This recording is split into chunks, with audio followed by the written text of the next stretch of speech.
Let's review Moto G30. The Mobile have a stock Android and 90Hz screen on a budget. The new Moto offers a high refresh rate screen and a clean Android experience for 10,999 rupees. Lenovo-owned Motorola has had some hits and misses with the Moto G series over the last couple of years. While the company has been banking on its clean, stock Android aesthetic to woo customers, the presence of powerful rivals has made users gravitate towards other options. With the newly launched Moto G30, priced at 10,999 rupees, Motorola is looking to change that, banking on the phone's solid specs, 90Hz display, quad camera setup, and more. If you are seeing this channel for the first time and like to see similar reviews in the future, then hit that subscribe button right now. Please help me to reach 1,000 subscribers this month. The Moto G30 happens to be a capable budget phone, offering reasonably good performance, a near-stock Android experience and a versatile camera setup.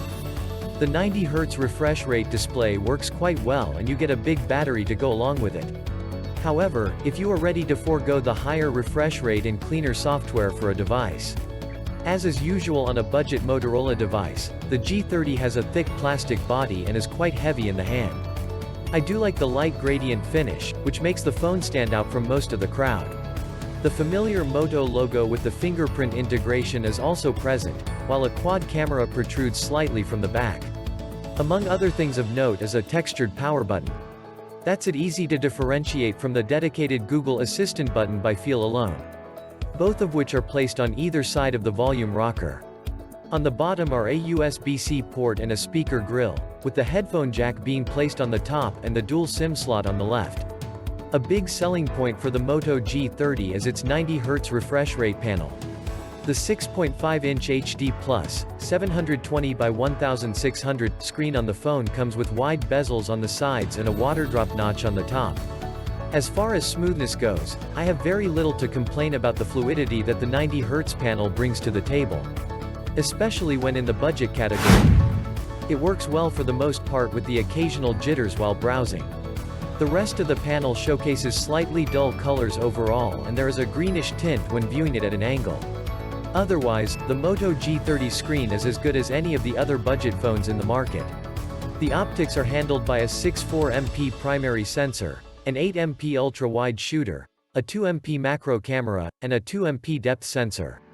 On the front, you have a 13MP camera with an f2.2 aperture.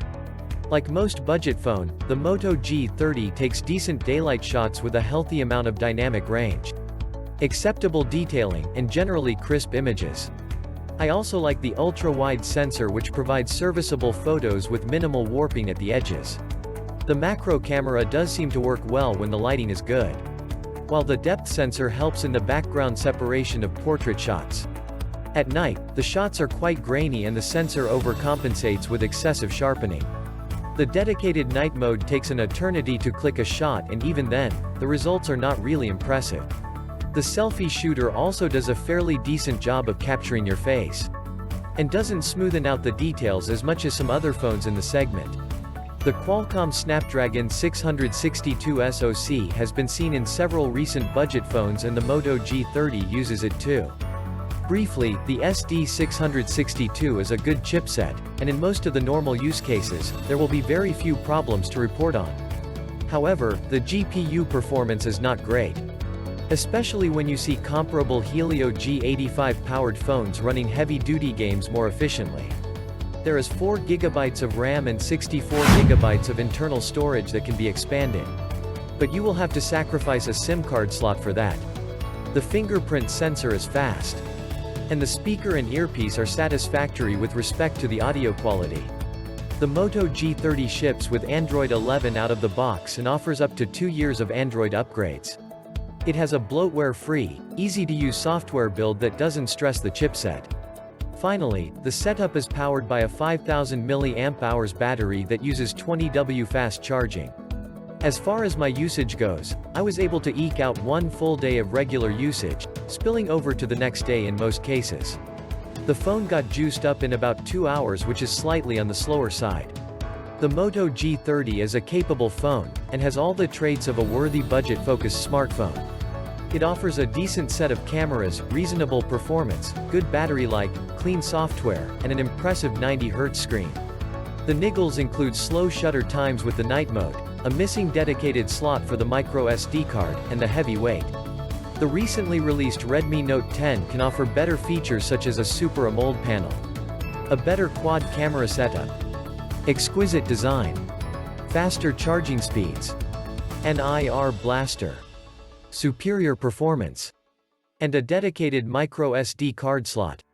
All of which is available for a price of 11,999 rupees. However, the 90Hz refresh rate and the cleaner software makes the Moto G30 worth a closer look. Hope you enjoyed the video. You guys can initiate a discussion in the comment box, if you have any different opinions about the contents in this video. Be the first to start the debate in the box below. Purchase links related to the products in this video are kept in description. We will be grateful if you could please make your next purchase from that link, as this will help us to grow our channel. Good morning, good evening and good night, whichever part of the world you are from. Don't forget to subscribe to stay connected. I will assure you to make quality and interesting videos in future. This is Jason Peter, signing off.